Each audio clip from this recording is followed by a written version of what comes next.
coup d'œil et qui nous amène à vous parler des océans. Oui, parce que nous allons maintenant lever l'ancre et prendre la direction du sud-est de l'océan Pacifique, cette fois-ci pour suivre la suite des aventures de notre aventurier Éric Loiseau, navigateur mais aussi ambassadeur de l'expédition Race4Water, dont l'objectif, je vous le rappelle, est de nous sensibiliser au problème de la pollution des mers, et ceci sur l'ensemble de la planète. Et au programme de ce nouveau volet, eh bien, l'île de Pâques, qui, vous allez le voir, n'est malheureusement pas épargnée.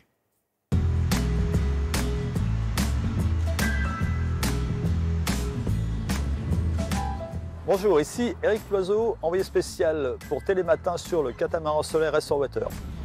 Le bateau s'est arrêté sur l'île de Pâques pour une escale très importante.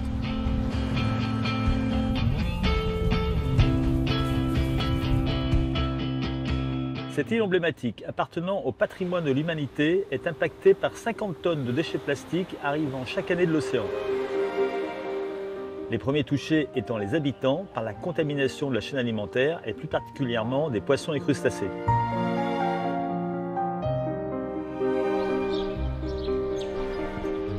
Je me balade sur la plage d'Anakena et tout à coup j'aperçois des morceaux de plastique, des microparticules autour de moi. Une, deux, et je me rends compte qu'il y en a des centaines de milliers, des millions, rejetés chaque jour par les flots.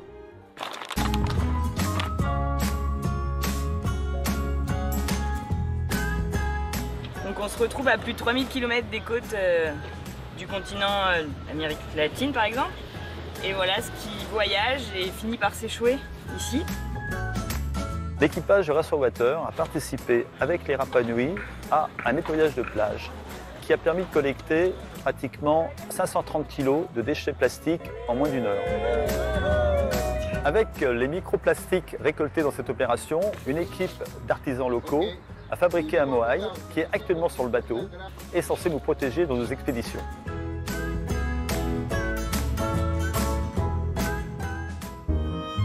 L'autre souci de ces îles est de se débarrasser de ces déchets qui sont en général enfouis ou brûlés. En 2003, on était 3000 personnes sur Rapa Nui. En 2018, on est 7500 et on produit énormément de déchets avec 100 000 touristes par an. Donc le travail est qu'est-ce que moi, aujourd'hui, je peux faire.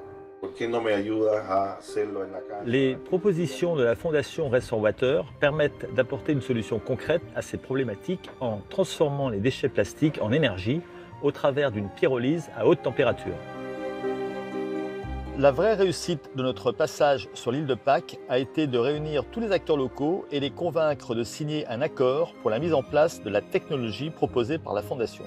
Si tu veux arriver rapidement, vas-y tout seul. Mais si tu veux qu'on arrive loin, allons tous ensemble.